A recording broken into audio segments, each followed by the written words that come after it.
we should be on. Hello, ladies and gentlemen, and a good Sunday night to you. It's been a little while.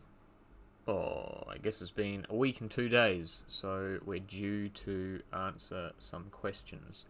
I've got the heater on, so if it's too noisy, if you can hear it in the background, let me know, and I'll suffer in more silence. I haven't been surfing much this week. It's been kind of a skating week. There hasn't been a lot of swell around. Some small waves, but just been skating. And what have I been doing work-wise? We've had quite a bit of work in, which has been good, because it was a very quiet winter. Scarily quiet winter.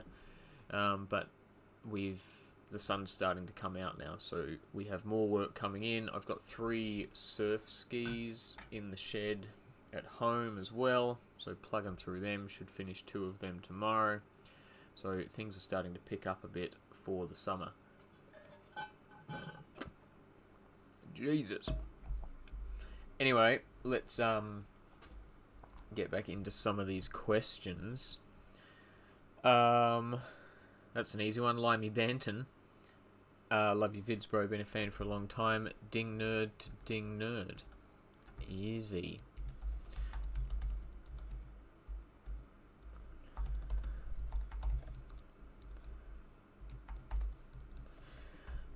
That was an easy one. I'm actually going to leave this one because we're going to touch on that in a little more depth down the line a bit. What have we got? I'm mildly curious.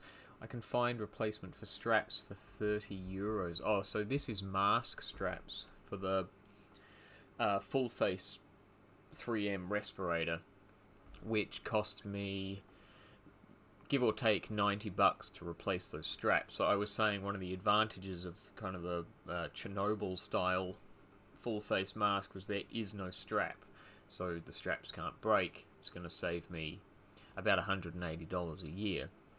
I'm mildly curious. I can find replacements for straps for €30. Probably AliExpress has them cheaper. Given that you go through 2 in a year, worth buying in bulk. Probably. Why not third-party straps? There's a good question from a name I'm not going to pronounce. Oh, Politov. I can pronounce that. So I actually did buy a couple from Temu. I was curious. I saw them. So I did buy a couple of Temu straps, and they do work. They're a different type of rubber, and it's a little slicker. So it doesn't... With the genuine 3M straps, you kind of lock them down, and they don't move at all. They're just... yeah, you can do anything, and they never slip. But the Temu ones, they seem to, over time, they slip. So if ding repairs, it's not too bad because you're not normally spending a lot of time in it, but for laminating full boards I have to adjust it occasionally just to re-tighten it up again, which isn't ideal if you've got resin on your hands. But they are vastly cheaper. It's like instead of $90 for the genuine 3M part, I'm paying $6. So yeah, it seems like a small price to pay for that kind of saving.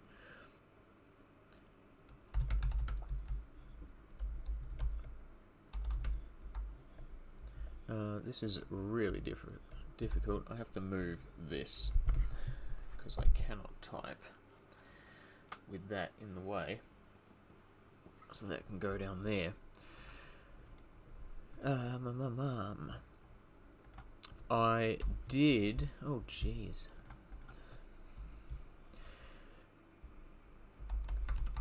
Buy a couple of straps from Temu.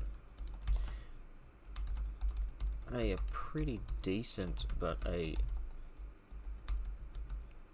different type of rubber which tends to slip.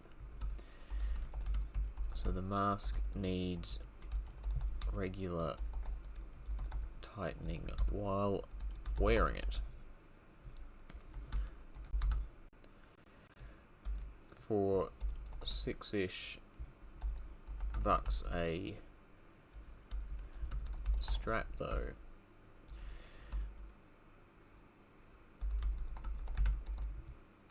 It's worth the inconvenience.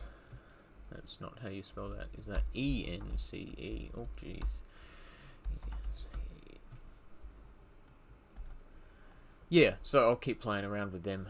But I've still got one of the genuine straps left, and then I've got two of the aftermarket Temu ones. So there's probably other places I could try as well, like he says, like AliExpress, maybe eBay or something. So yeah, there might be different ones out there. That's an easy one to answer. It just says nice work. Oh, this, I actually saw this comment. So this is on that red lightning bolt that I restored and did a whole bunch of digging into who was shaping lightning bolts in New Zealand. And it was really only Wayne Parkes and Kingsley Konofsky, or KKK as they called him, also known as Knackers. And neither of those guys, I managed to get in touch with both of those shapers, and neither of them made this 20. So this guy, Stephen Hobbs, says these were made under license by Hot Buttered in Oz from the 80s onwards, and they made 20s. So it did come into me as a twin fin, and we weren't sure if it was meant to be a twin fin or if it was made like that after the fact, some kind of gnarly ding repair. So yeah, that is very interesting, and I'll do some looking into that. It's crazy that that has taken, I think I did that restoration, it was my last job before Christmas last year. So it's just about been a year, and it's taken about a year for someone to come back with that answer. So yeah, that's interesting.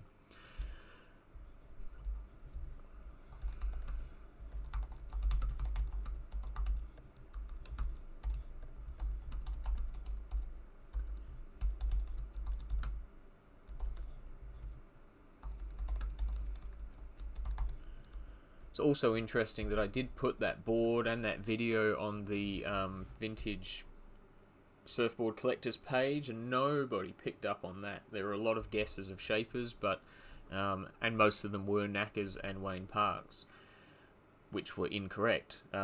So it definitely made sense it would have been made in Australia, and at the end of the video I did say I think that my guess is it was made in Australia and brought over to New Zealand. So Hot Buttered, yeah, good place to start looking. That's great stuff, thank you. That was the little demo on how to wrap a nose or tail points with cloth. That's an easy one to answer. Great job. That is also an easy one to answer. Oh, we're flying through it today. The taxidermy foam is just an amazing concept that I stole from you this past year and a half. Cheers. Not stolen. You were gifted. It's my pleasure.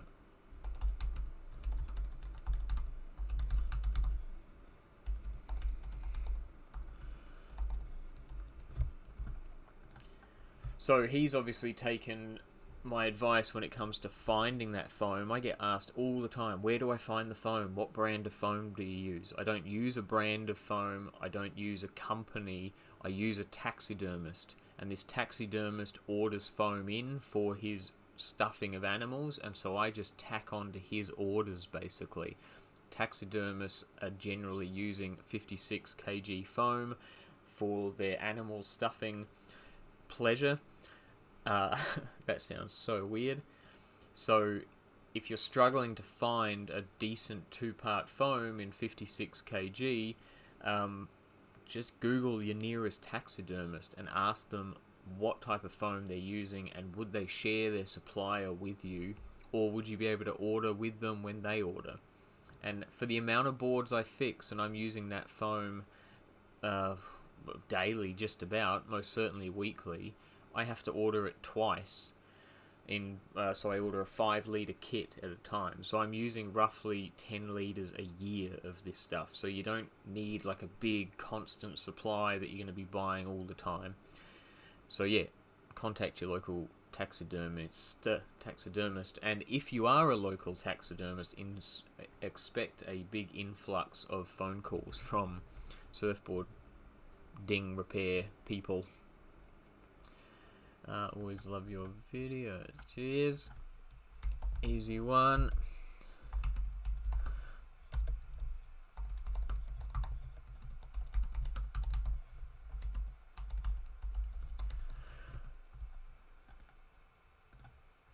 Hope it didn't disappoint. Here we go. Have the exact same problem. So now we're getting into the newest video that I've just put out, which basically had a bit of a whinge about customers who won't pick up their boards, and particularly those who won't pick up their boards but insist on paying cash when they pick the board up. So you constantly message them or call them, hey, your board's ready and it hasn't been paid for. Oh yeah, bro, I'll pay you cash. But then they never come to pick the board up, so they never bring the cash. And sometimes it goes on for way too long. So Dane Olson here says, have the exact same problem. I have a few boards that have been with me for over a year. Also with people rushing on the job, and when it's done, they're not in a rush to collect. That's the other pet peeve. So people who ring you every second day to see if the board's ready yet, but then when it's finally ready, pardon me, they take an age to come and collect it. Very irritating. Also in a touristy town, so season is dealing with the worst customers. Yeah, the worst customers are seasonal, it seems. Yeah, interesting. I definitely would not be holding on to a board for over a year. No way, no how. I haven't sold anyone's board yet, though. Normally, what happens is people take a long time to collect their board, and I end up getting fed up. I send them 3 or 4 text messages, and then after that, say the 5th text message, I say to them, if your board is not collected by this Friday, I'm going to move it into storage, and that storage comes with a cost of $50 per week, and usually that's enough to get that customer in very quickly to pick up their board. So all the troubles that they have finding the time to come in and collect it, and getting away from work and getting away from the wife and kids, all that difficulty, as soon as you mention $50 a week, boom, straight away they'll be there. Before you even send the text, they'll be there. They don't want to pay more. So the closest I've come to actually selling a board was around COVID time, and this super nice guy came in with almost a brand new it was a Tomo. I don't know what it was, but one of the weird ones with the flat square noses. And nice guy, brought it in, fixed the board, messaged him, no reply, messaged him, no reply, messaged him, no reply, rang him, no phone, like just boop, no ringtone, nothing, message, and we held onto the board, I think for month and a half, 2 months thereabouts, and it was COVID time, so there were difficulties, we thought, oh, what if he's been hospitalized, like he got COVID really bad or something like that. So it was okay, but then it got to the point where this guy just dropped off the face of the earth. So yeah, I think like a month and a half, 2 months in, I just had no choice, and I needed the money back, which was only like $200 or something, I think, from memory. So I put the board up on Trade Me, which is like our local, or New Zealand, Craigslist, I guess, or Gumtree if you're in Australia. So I put it up on there, and then 2 days after I'd listed it, these 2 random people came into my work and said, oh, we're here to pick up a board for old mate. I was like, holy crap, I just put it online. And he was an American guy, and he'd just flown back to the States, apparently quite a whimsical character, who would just buy airline tickets and leave countries at the drop of a hat. So that's what he'd done, and had kind of forgotten about his board. So then he contacted them. It was his sister and brother-in-law, I guess. So they came to pick the board up, and they had to pay for it as well. So luckily, if they had been another 2 or 3 days, that board might have been sold and gone forever. So they got lucky, or he got lucky with that one. But yeah, generally just telling people hey, it's going to go into storage, it's going to be $50 a week, and after 4 weeks I'll sell it. They're normally pretty quick to come and pick it up. Yeah, I would not be holding on to boards for over a year.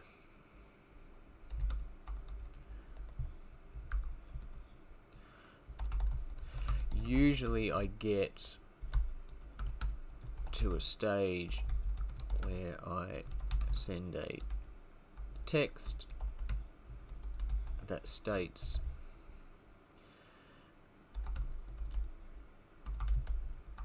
if not collected by this Friday, your board will be placed into storage,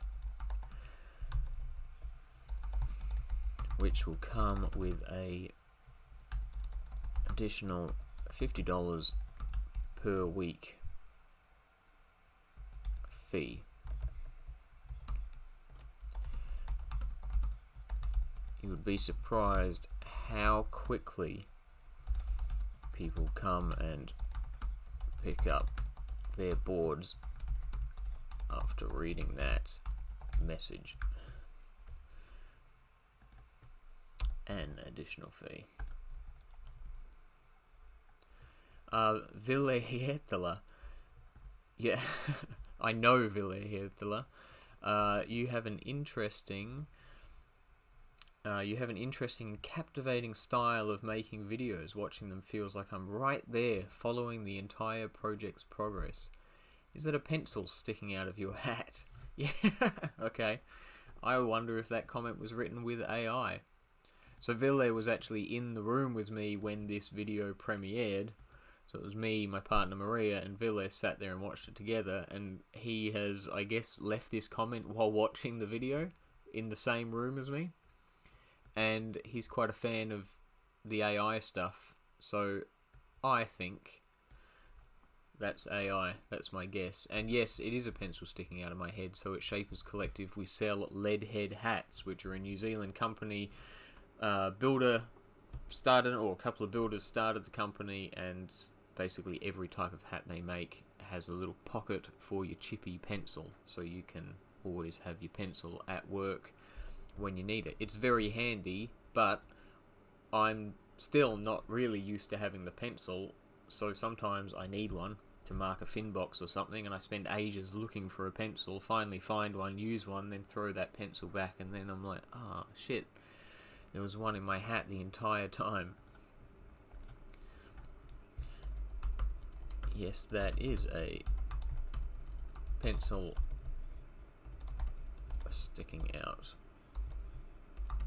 of my hat.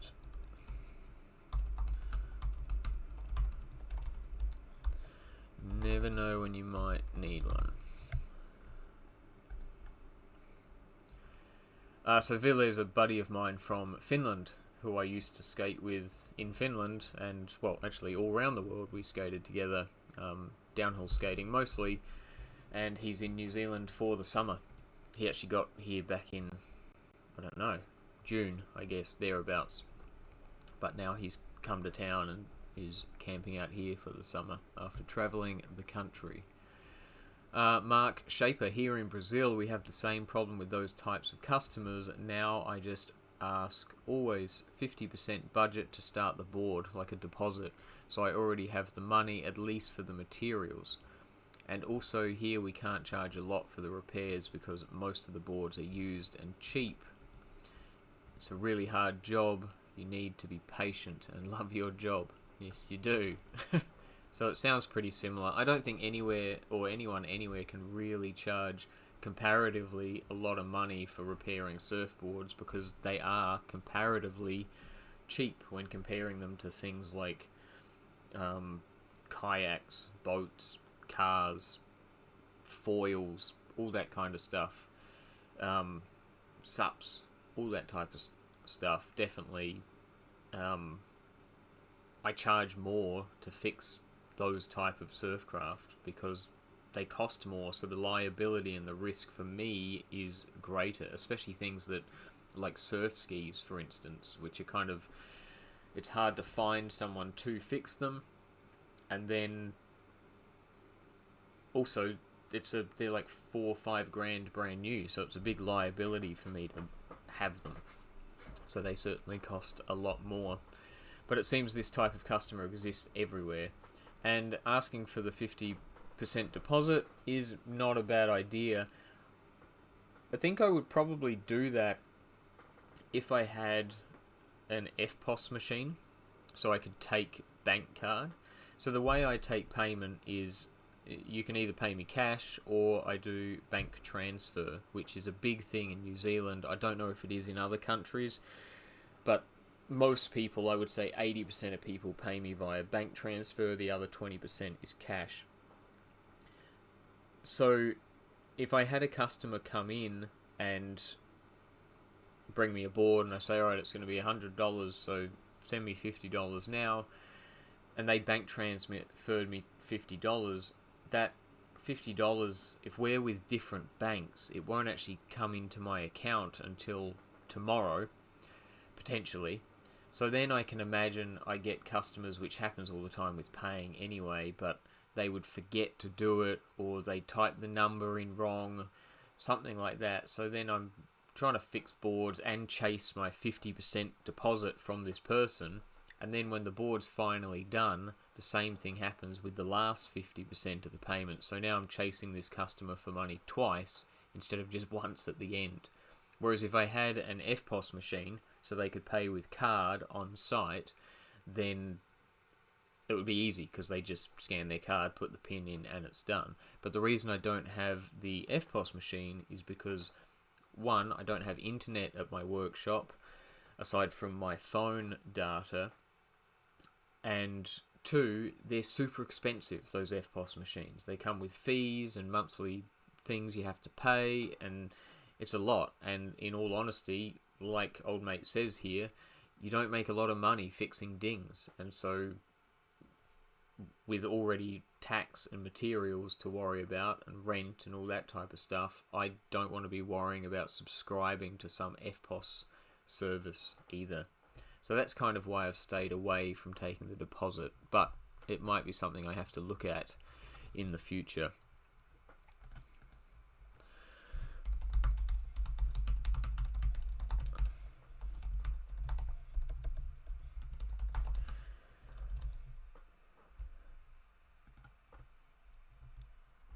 Also, I always have there's these two customers that come into my work, and they've, not to bitch about customers because they've brought me work for years and it always works out in the end, but these two guys are brothers, local surfers, and I always try to give the real locals better service. So I'll bump their board up the list, I'll do it for the best price I possibly can, and these two guys are renowned for not paying because they want to pay cash, but they don't pick up their board for. So I just had a guy, one of these brothers, collect his board, and I think it was with me for like 4.5 months, and it got to the point during winter where I actually had to send one of them a text message and say, hey man, I really need you to pay because my rent's due and I need the money, so don't worry about picking up the board, just please pay me. And so he did finally.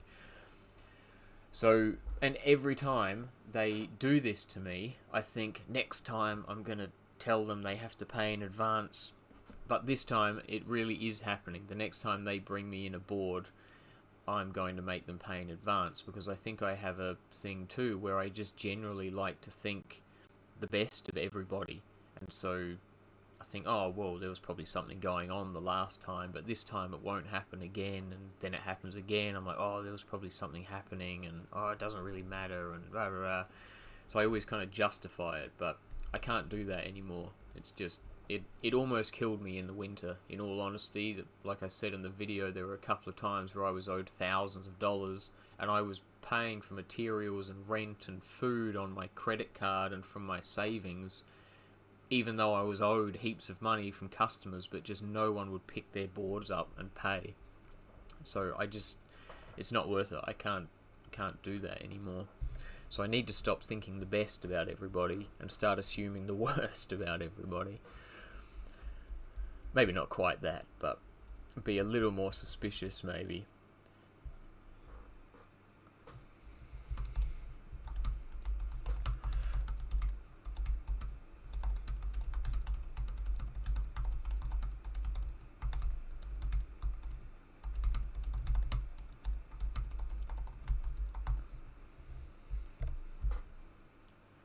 How or customers, I see.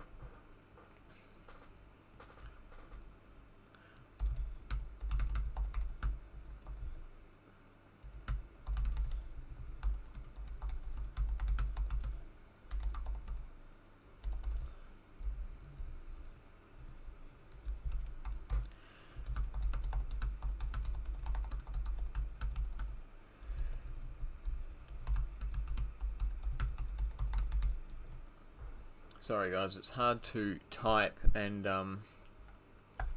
talk at the same time, so bear with me while I type and don't talk. Tony asks, hi, great video mate, just wanted to ask what grit you use to wet sand the final acrylic paint job. That's a really good question. So this is that crease I did. It was a series, a shorts series, and like you said, it was an acrylic paint job, kind of a cigar band over the end. So I imagine most of my paint jobs end up being sanded to either 800 or 1200 before polishing, depending on the color, really. The darker the color, the further up the grit you want to sand it. The lighter the color, like if it's white, you could get away with 600 and polish it. It's not going to make a difference sanding it to 1200. If it's black, you want to sand it to a bazillion before you polish it, which takes ages.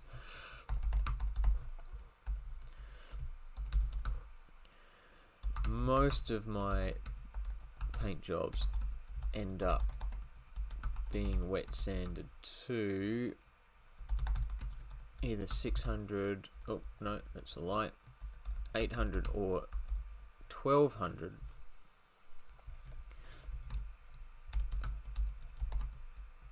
Mostly depends on the darkness of the color. The darker, God, the color, the finer grit you need to sand to. Something like white can be sanded and polished at 600 just fine. You would never spot the difference between 600 and 1200 with a color like white.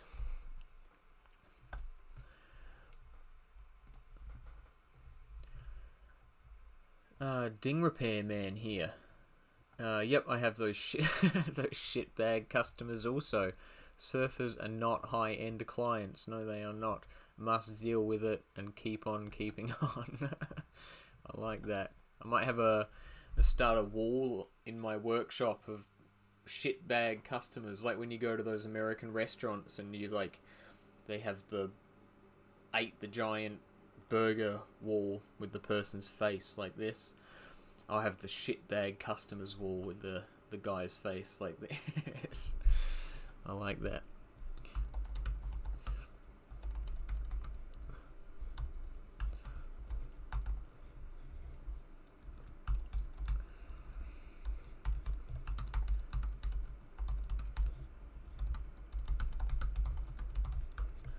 It is refreshing to hear from other ding repairers that I'm not the only one, that it's not just people taking the piss with me. It just seems to be a human thing that surfing humans do, so that's good. At least it's not personal. Jim says, I used to rebuild engines for some extra money. Everyone was great about not rushing me except for the last job I did. He said, yeah, no rush, take your time, but then started pestering me. Haven't done another job since.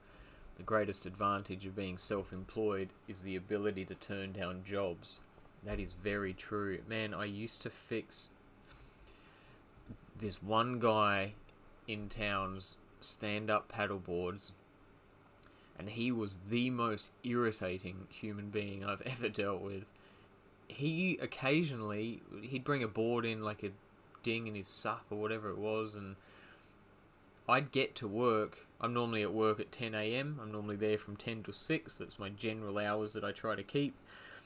So I'd rock up at 10 o'clock and he'd be camped out the front of my workshop eating his brunch or whatever, waiting for me. So I hadn't even opened the door yet, hadn't even pulled up. And, oh, just here to see how the board's going. Is it done yet? Is it ready yet? Like, bro, I promise you, I'm not going to forget to call you when the job's done.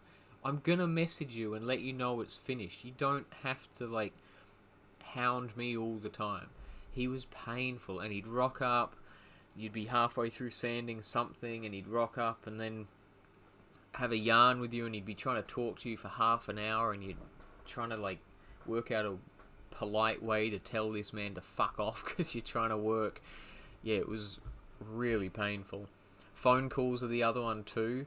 Like, quite often I'll actually be working on the board, so I'll be sanding or pouring resin or whatever, and I've got my Bluetooth earmuffs on when I'm sanding, so if my phone rings I can hear it. So the phone rings, so you stop sanding, you put the sander down, you go over to the phone, and it's the customer, and they're just checking in to see how the board's going. And so you've spent like 5 minutes now, like, leaving working on their board to go answer their phone call and go back, remember where you're up to, and continue. It's just leave it. You'll get a phone call. You'll get a phone call when it's ready.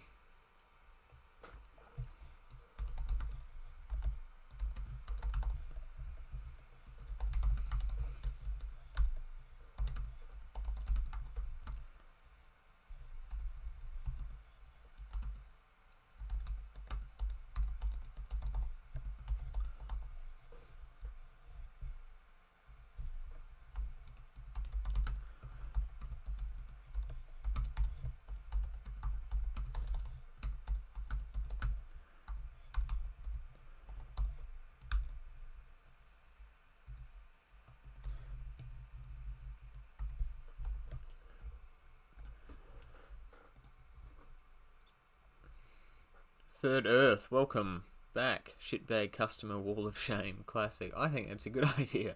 I could have it like out the back of Shapers Collective, so they'd never see it. You know, it would just be a joke between us. They'd never know that their face was on my wall. Make them pay in advance. They may not like it, but you do what's best for you. I was in ding repair for years and took a pause and back at it on a limited basis. Cheers. From Walter Bunso. Yeah, I've thought about the payment in advance thing too. Same as the taking a deposit as well. And it kind of makes sense. My only concern with the payment is in advance is I sound like I'm making a million excuses right now. I'd really like it if people paid their bills, if I'm honest. But the thing that worries me with the payment in advance is if the job comes to more than what they paid me in advance or less than what they paid me in advance. So I never quote a job, I only ever estimate a job. And I normally give a number like, let's say, $150, give or take $20 to $30. So it might be $20 to $30 less than what I've said, than that $150, or it might be $20 to $30 more than that $150. So then if I make them pay in advance and then it comes to more, then I have to say, well, you're not allowed to pick up your board until you pay me that extra $30, and I end up chasing them for money anyway. Now I'm chasing them for $30 and to pick up their board. So it, or the other case is they paid me $150 and it only cost $140. So now I owe them $10, and so I've got to give them their money back and transfer it back, because we're not a big cash society in New Zealand anymore. I don't know what the rest of the world's like or where you guys are, but it's pretty rare we have cash in our pockets nowadays. So I'd have to bank transfer them more than likely. It just seems like a potential hassle, not a hazard. It wouldn't be a hazard at all.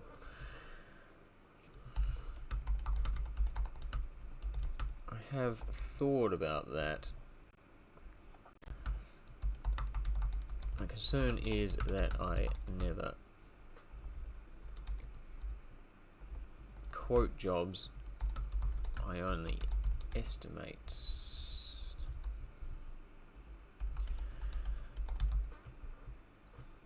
Oh jeez. I only estimate them. So if the job comes to more than they paid in advance, I'm in the same position, albeit, I guess, more like I've taken a deposit,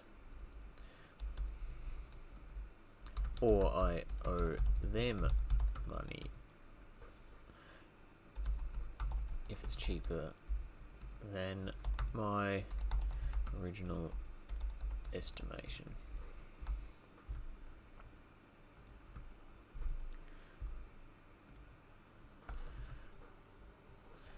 This one's got things going on underneath it. G'day Josh, how are you? Welcome. I'm just going to turn the heater off because it's starting to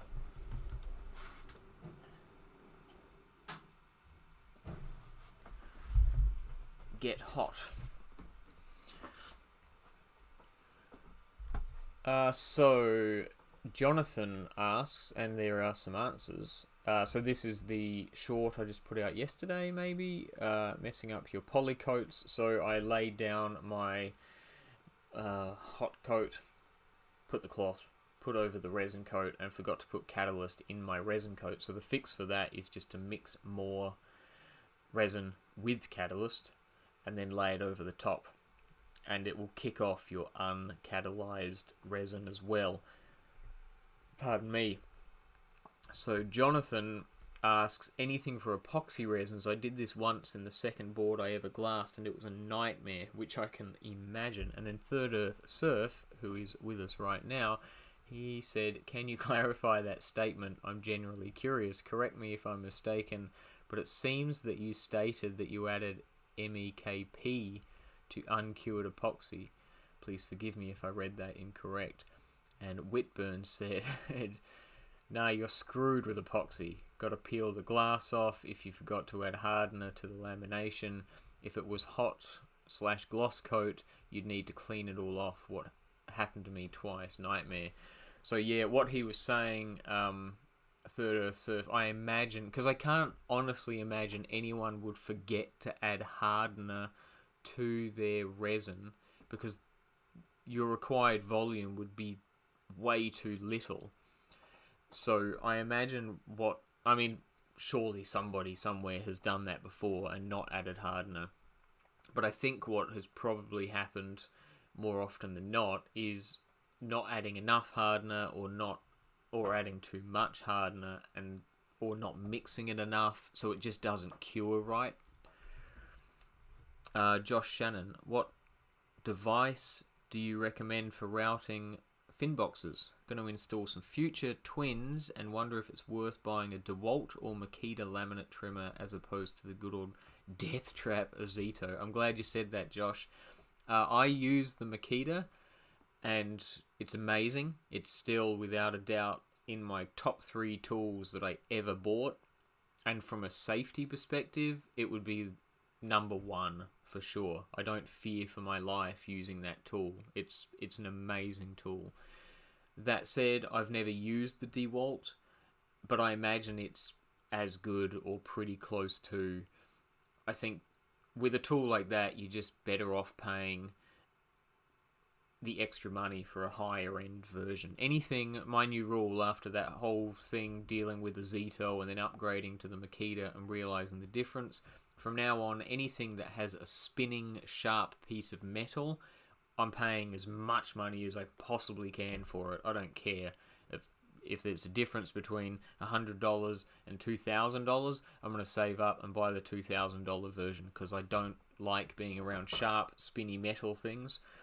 And especially if I'm suspicious they're going to rip out of my hand or something. So I'd say you'd be safe with DeWalt or Makita. That said though, you're doing future twins, so if you're buying the Futures kit to put in your boxes with, those kits are, their recommended router is the Makita, or the laminate trimmer is the Makita.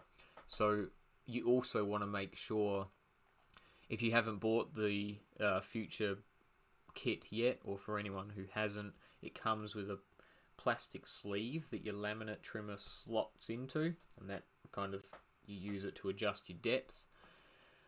Not the one that the laminate trimmer actually comes with to adjust your depth. So you want to make sure that your laminate trimmer is going to fit in that Futures sleeve snugly and not rattle around. So in that case, I would go with the Makita, just because that's Futures' recommended one for their jig. But you might have made your own jig even, so it might not be a thing. Yeah, so my suspicion with this one, with epoxy, is it's unlikely, I would think, that someone would forget to add hardener to their epoxy, but it's highly likely that they didn't add enough hardener, they added too much hardener, or they didn't mix the epoxy enough, and so they basically may as well not have added hardener because it just won't cure. And in that case, like Whitburn said, nah, you're fucked. There's nothing you can do. So the difference between poly and epoxy in this case is that with epoxy resin, you really have to mix it well, because you need to smash those little hardener cells into your little resin cells. You have to bind them together. They won't do it on their own. Whereas with poly, the MEKP catalyst will actually track down the cells of the resin and attach itself to them. So, for instance, if I'm mixing poly resin, I count pretty quickly to 40 seconds when I mix. When I mix epoxy resin, I count very slowly to 120 seconds, and I only start counting after I've kind of got the hardener and the resin together. Then I count to 120 really slowly, because undermixing epoxy is a nightmare.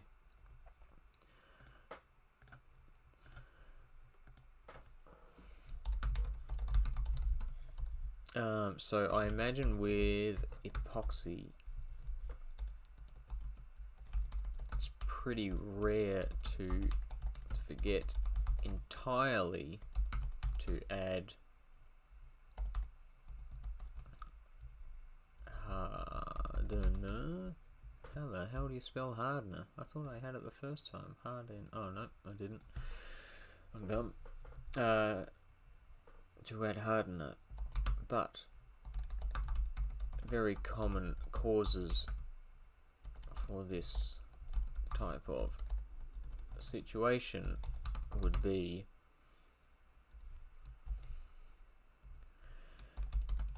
not adding enough hardener. Oh, get out of here. Hardener. Adding too much. Not mixing enough. In these cases, your resin may never cure. It'll always cure eventually, but it might take a year or two.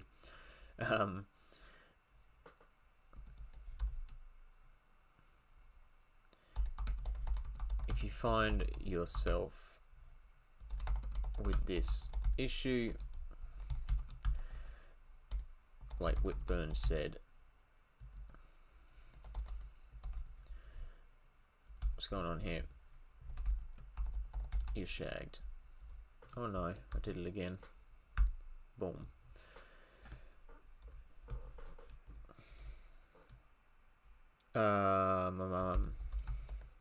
Epoxy resin and its hardener need to be smashed together.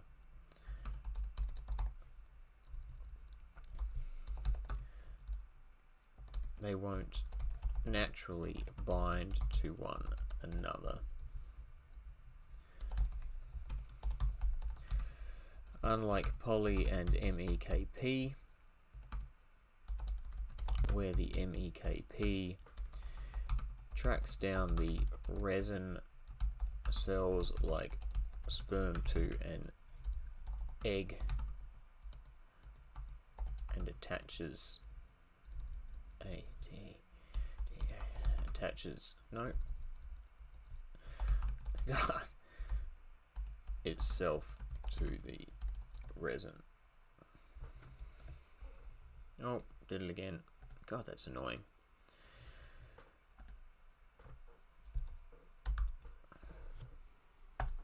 Yeah, so if you end up doing it with epoxy, like Whitburn said, your only real choice is if you're laminating, then yeah, just peel off the lamination, which is such a nightmare because then you're still going to end up having a very sticky blank, assuming you're doing a new board. It's less major if you're doing a ding repair, but if you're laminating a new board and your resin doesn't go off, you peel off your whole lamination and then you're left with a really sticky blank, and that resin, you can't just put another layer of well mixed epoxy over the top because you'll still have your original uncuring epoxy underneath, if that makes sense. So yeah, that's a nightmare situation. And if you're doing a hot coat or a gloss coat, like Whitburn says, then yeah, get in there with the paint scraper, and now you're peeling uncured epoxy off a laminated board. You're using thinners to clean it up, maybe. Like, yeah, just nightmare stuff. MJ Rally, welcome. On the topic of epoxy resins, what would cause a board to yellow within a few months? I noticed a local custom has some spots yellowing along the lap line. Old batch, not mixed enough. Noticed a few small spots yellowing while the rest is clear. So the issue with epoxy is there's the list of potential reasons for shit going wrong is so long, it's so hard to diagnose. So there could be a thing if it's mainly happening along the lap line. Potentially, when he's cut his lap, he's maybe cut into the foam, and that's made like a little channel. So then that channel in the blank has filled up with resin. So you kind of have like, if the whole board has that much resin on it, maybe the lap line has that much resin on it. And so because it's a deeper bit of resin, the color's just different. It's doing the same thing, but it's almost like when you laminate an area of a board with green resin, say, and you do one layer of cloth and it's green, and then you do another area like a tail patch, it's got 2 layers of cloth, and the green looks much darker, but it's the same green resin. It just looks darker because the resin is deeper, if that makes sense. So it may be that case, and epoxy does tend to yellow. The other potential reason is which resin has he used. So there's kind of 2 resins that are really prone, or 2 epoxy resins that are really prone to yellowing. One is bio resins, so Firewires are the best example of that. Whatever bio resin they're using, I can't remember what they use, but it yellows like crazy, and it's pretty rare to get a white Firewire board in for repair. They've all yellowed. But then if you've ever used something like West Systems, which is more of a boat marine resin and designed to be painted or gel coated over the top of, there's no UV retardant in a West Systems resin like that. So 3 days with any UV on it, it just goes crazy yellow, like mustard, really quick. You can almost sit there and watch it yellow. So it's going to be one of them. I would say he's probably using a bio epoxy, and it's all slowly yellowing, but the reason it's showing up more on the lap line is because it's deeper, so it's just happening at a more exaggerated rate because it's deeper resin. And then maybe if there's a few little spots on the board you're noticing too, they could be little faults in the blank. But it's epoxy, so yeah, it's going to be EPS foam. So there might be like a little deep area between. So your EPS is balls of resin like this. So the resin will often pool in between the balls of resin. So again, it's deeper between those balls of resin than it is on top of the ball of resin, if that makes sense.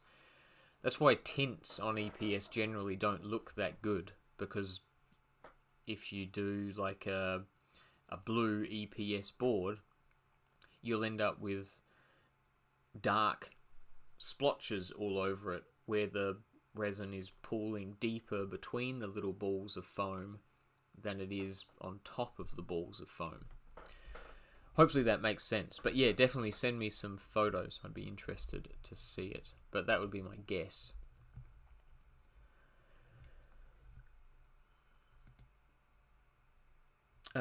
Sam, welcome. How do? Tuning in from the Maldives today. Oh my god, really? Oh man. Lucky. Damn. That's crazy. How are the Maldives? How are the Maldives? I know how the Maldives are. Perfect. That's how they are. Thanks for this. My pleasure, Joaco.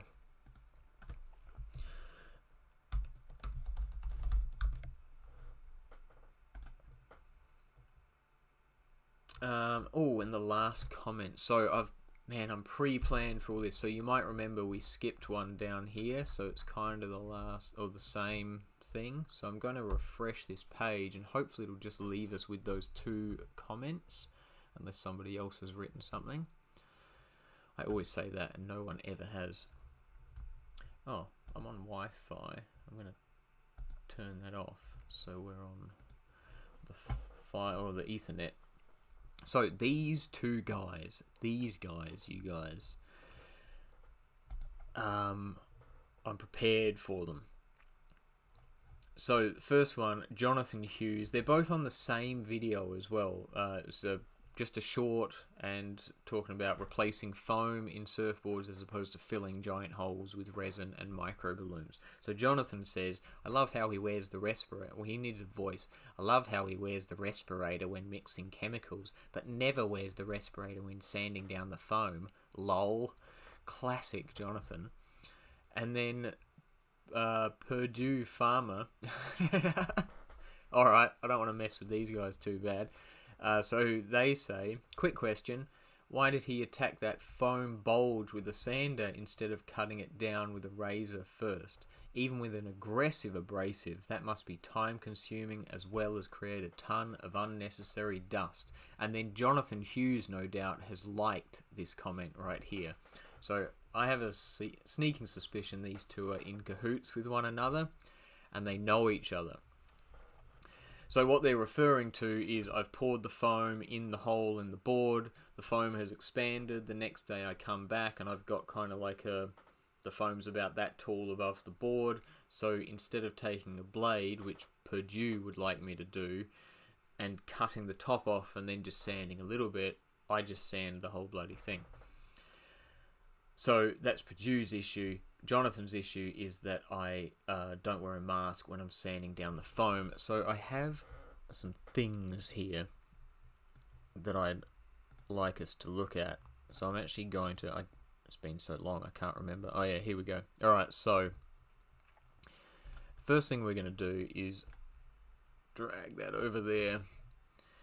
So this is that coconut board that I did, the SUP, where we laminated it with a coconut from a real coconut tree, a New Zealand coconut tree. So we're just going to watch close up at my sander and the amount of dust and shit that is coming out of my sander.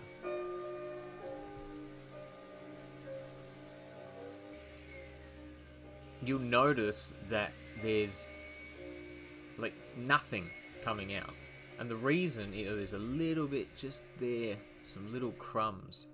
But the reason for that is because my sander, as many of you will know, is hooked up to a vacuum. And so my sanding doesn't look like this sanding.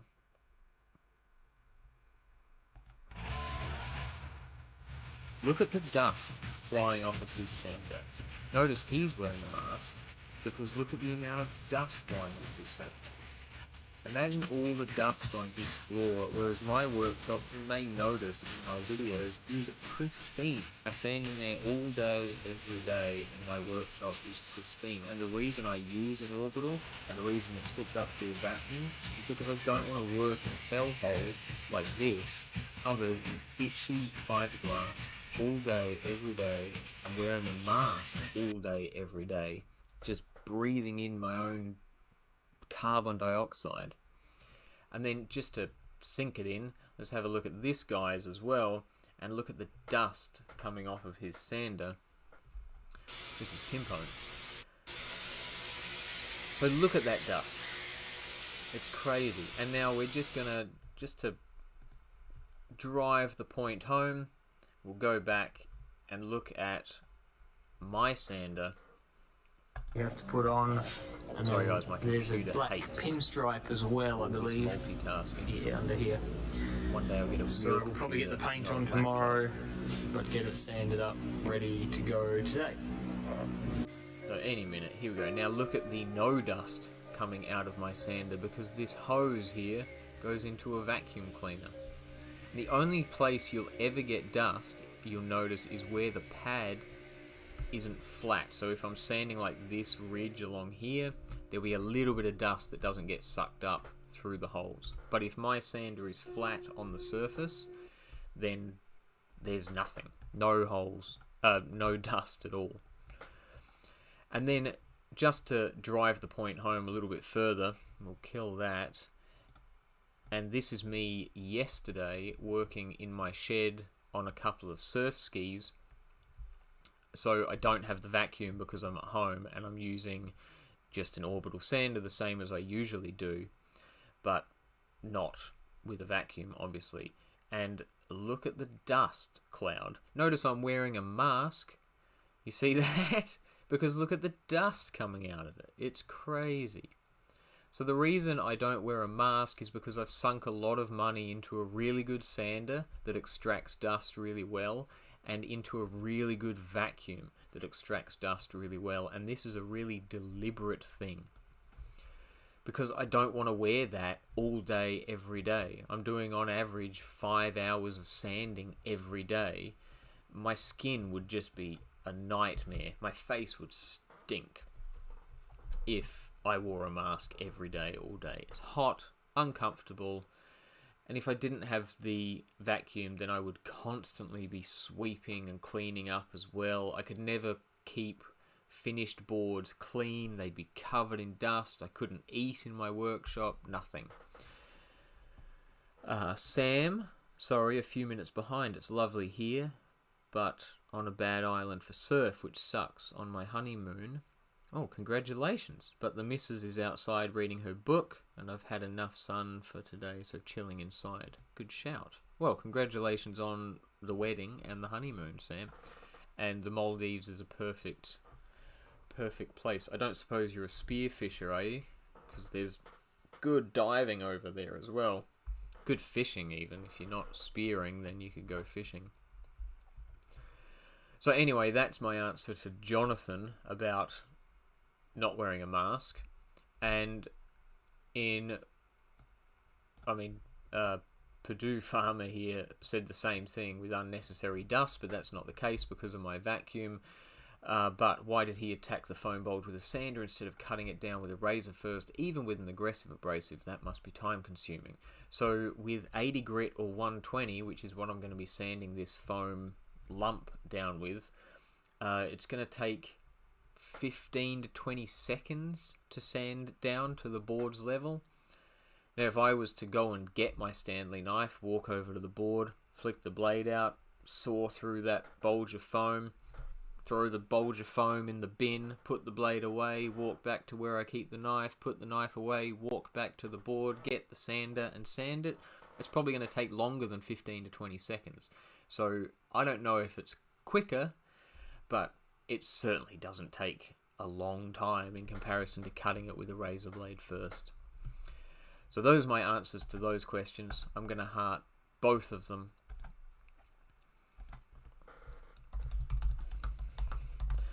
Notice my sander is hooked up to a vacuum. Why doesn't that like that? Okay. I'm using a... Oh, why every time? $1,500 sander, and then $800 shop vac. I spent this money specifically so I don't need to wear a mask when I sand, and don't need to clean my workshop every minute of the day. Go to the YouTube search bar and search sanding a surfboard. Watch a couple of shorts and noticed the dust clouds they are working in. Now watch this short again, or any of my videos, and notice the complete lack of dust flying through the air. Notice how clean my shop is. Thanks for your concern though. Oh, I did it again. There's got to be a cure for that. And there's got to be an E on that.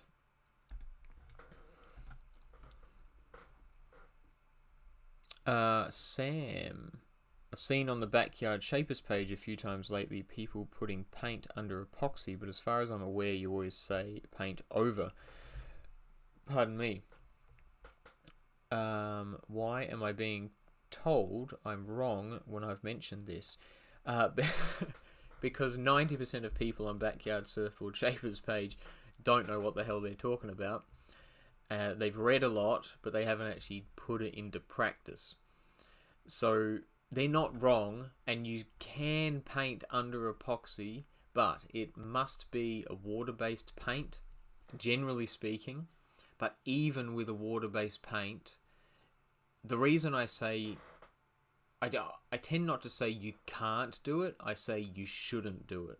Because even with a water-based paint, the risk of problems is just so high. Epoxy is so touchy, it's so sensitive to outside elements, it's just not worth it. And so that's the main reason why when you go into any surf shop and look at the epoxy boards, 99.7% of them will all be paint on top of the glass. It's pretty rare to find an epoxy board with paint beneath the glass, because those big manufacturers, they just know it's not worth the risk. They would be throwing out so many boards if they were trying to put their paint under the glass. So it's a little bit different for a backyard shaper who's doing one board at a time, and he can pay maybe extra special attention and get the right paint and all that. But yeah, even with water-based paints, it's still just a gamble mixing anything at all with epoxy. So it's not that you can't do it, but I believe you shouldn't do it because it's just a waste of time with no benefit, in my opinion. But yeah, you definitely can. I mean, I've even... So that board... You might remember that board I did that got... It was a brand new Takayama from Australia. It was being sent to my customer in New Zealand, and it got, I'm guessing in the box as it was being shipped, it got crushed end to end, so the nose like folded. It was a white board with black rails. So that board, I painted the rails. I had to cut the nose off, rebuild the board or the nose area, reshape it, paint the black rails on the nose, but it was epoxy over PU. So I use my standard Molotov, which is an acrylic but not a water-based acrylic, and I laminated over that, and it worked, so I got away with it. But the only reason I did that is because that's how Takayama did it, who is an absolute master craftsman. So I kind of had no choice. But yeah, I wouldn't choose to do it. Now for this fella. With 80 or 120, that was weird, grit, sandpaper, it's going to take roughly 20 seconds. Let's say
there we go. I should be back now.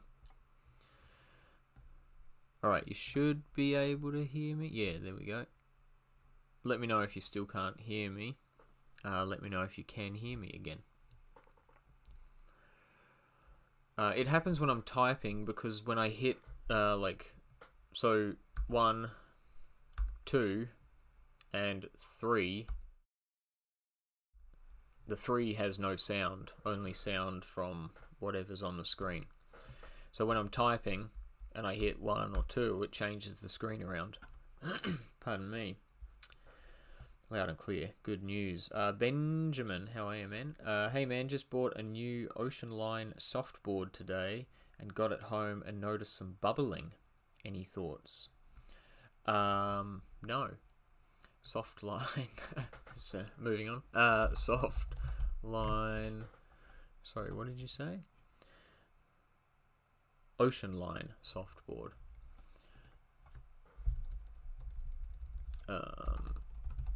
Ocean Line soft surfboard. Bubbling. Bubbling would be, oh geez, they do the, no, surely not that.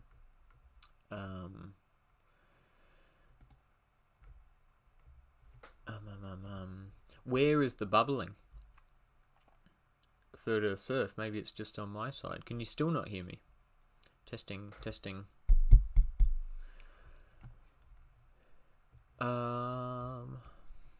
Just bought a new Ocean Line. Ocean and Earth. No, I'm not finding it, but I'm guessing it's a pretty standard soft top board. Oh, there we go. We got sound now. Where is the bubbling, Ben, on the board? Is it on the underside, like the plastic underside, or is it on the foam side on the deck? Either way, it's... I don't rate... I actually just... Man, we just did this. Hold on, I'll pull it up. Let me pull it over here so I don't show you my important bank details or something. Something like that. We're going to go to Backyard Surfboard Shapers. If you're not aware, guys, there is a Facebook group called Backyard Surfboard Shapers, and it is the best group on Facebook. Highly recommend it. It's kind of, aside from all the photos I have on Facebook, it's sort of the only reason I have Facebook anymore. Although, as I said earlier, beware the comments. Because there's certainly a lot of people on there that think they know because they've read something. Alright, so this guy, he has a soft top. It's damaged on the plastic underneath, and this is my answer to that, which may also help you, Ben. Helps you. It's on your foam side. So what you've purchased there is referred to as inevitable landfill. These boards target beginners who are bound to ding and damage boards, and they are as good as unfixable. You can try duct tape, flex paste, Sikaflex, silicone. These will extend the inevitable, but the board and all its materials are going into landfill. Ting's toast. So that's kind of the gist with soft tops. Ben, I don't know what the bubbling would be from. Maybe from the sun or something, and it's just risen up. But if the bubbles start bursting and opening and letting water in, they're kind of there's bugger all you can do about it, which is the biggest problem with soft tops. Super fun to surf, really good for beginners, but they just can't be repaired to like a quality standard, shy of filling it with some kind of Sikaflex or flex paste. So if it's new, then I'd maybe think about taking it back. But even that, man, some of these surfboard manufacturers trip me out, where if you take it back and they replace it under warranty and give it to you, you know what they're going to do with the one you've got. They'll skill saw it in half and throw it in the trash, and it'll end up in landfill again. So my advice would just be to ride it until it dies and hope those bubbles don't burst. And I guess it depends how big the bubbles are and how gnarly they are as to whether or not you want to take them back. But yeah, they drive me nuts. I'm really interested in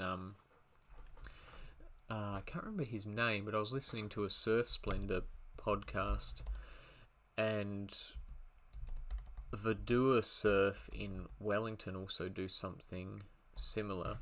So it's called a Corky. Yeah, that's him, the Timber Surf Co.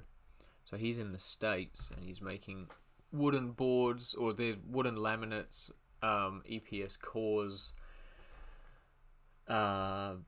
but no resin, no fiberglass, I believe. But he makes these, which, no, maybe not them. Yeah, so he does a low density EPS core. Of course you want low density EPS core. Oh no, fiberglass lamination, bio-based epoxy. This guy might not be the guy I was thinking about. But he makes... Oh, that is it. So it's called a Corky. So his whole... so these are all Corkies.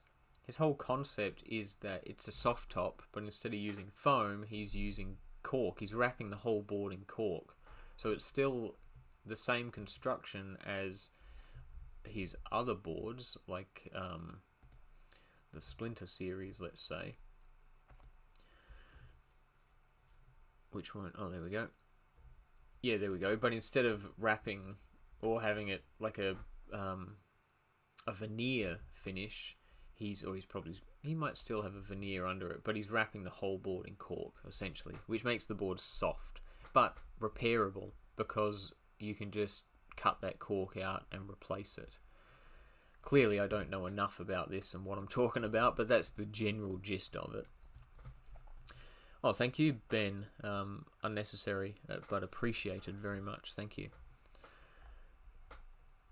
So yeah, that's maybe that's the future of soft tops. It would be nice. And then the other cool thing you can do with the Corky as well, in theory, is once you're over your soft top, you just cut all the cork off, and you've got one of these, which is pretty sick.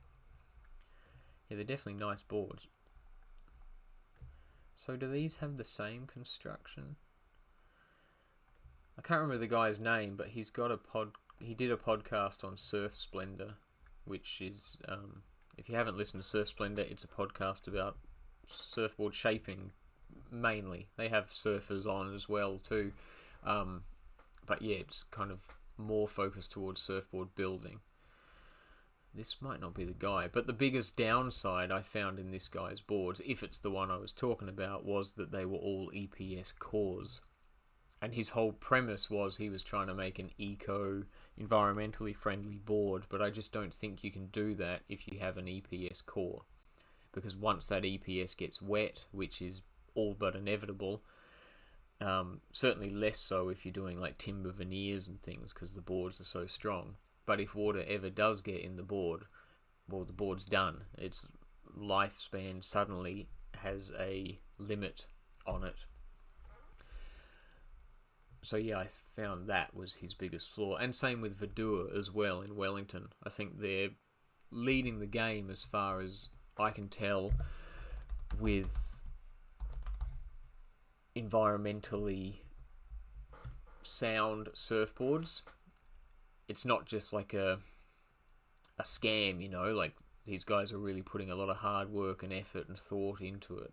But the biggest letdown of Verdure's boards, I think, is, and I love their boards, or their blanks. So they're doing them as well. The EPS core, it's just going to let it down. So this one's kind of the same. It's all cork deck. It's the cork wraps the rails, timber veneer underneath, EPS core. Very cool. And he's not using fiberglass on his, so he uses like I can't remember what he called it. It's like a hard oil, basically. So it's like a stain, but it cures like epoxy, and it cures like rock solid. Very cool stuff. Very expensive. He told me the price of it, and I was blown away. But also, to do an entire board, he was using, I think he said 16 mil either side. So it was vastly more expensive than even epoxy resin, like a high-end epoxy resin. But he was using bugger all, and you just wipe it on with a rag, and it cures rock solid and strong like an epoxy or a poly resin. So this guy, Jack, was making boards, but now he's kind of transitioned into selling his blank technology to other shapers. So they've just opened up in Europe. This doesn't tell us much. It's just order forms. So they've just opened up in Europe. He's about to transition over to Australia. We have a bunch of shapers in New Zealand now, some quite renowned ones.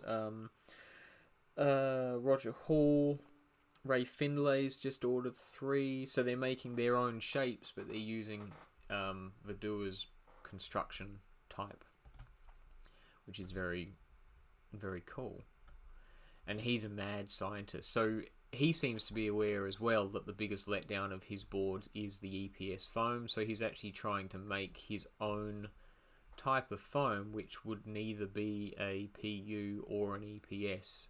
He's working with a local foam manufacturer to make a surfboard specific foam, which would have all of the same flex characteristics and lightness and same benefits as EPS, but the same benefits as PU at the same time. So they're really nice boards, and yeah, these aren't, as far as I'm aware, these aren't fiberglass, no resin, just that hard oil, whatever he calls it, which comes from Germany, I think. This one here looks like flax, or it's hemp. But yeah, very cool boards. That one looks sick. So well worth a follow if you're on Instagram. Go check out Verdure. They're very cool. And that is probably about that, I guess. We've answered all of the comments, all of the complaints. And so I've got one more week I haven't started yet, but I've got to edit the next video, which will be Saturday. And I haven't looked at the footage yet, so I have no idea what's in it. It could be a long one, it could be a short one, it could end up being a Saturday and Sunday. Yeah, I don't know yet. Like I've said a few times, I struggled to keep on top of all that footage after a while, so the series might be a bit of an anticlimax, but we'll see. And we'll do a bit more of an upbeat one next time. So I know it was a bit of a downer, complaining about the shitbag customers, as somebody put it tonight. But with all that said, 95, 96, 97% of my customers are unreal, and I'm very grateful that they bring their boards to me and they pay on time. Quite often people say to me, oh, do you need me to like pay a little bit now and then the rest when I pick it up? So the vast majority of people, I believe, in general, but my customers as well, are great people and all good. And it's only a very small percentage, which are also probably great people, but they just don't think, and they make things harder for other people. But not because they're malicious assholes, just because they're I don't know, self-absorbed assholes, maybe, something like that. Anyway, so on that note, if there's no more questions and or comments or complaints, have a good night, guys. Sunday, so have a good week. We will see you on Saturday, if not before, and to the members, we'll see you during the week. We'll do a couple of members videos and a catch up. Nice one, guys. Hope you're well, and take it easy.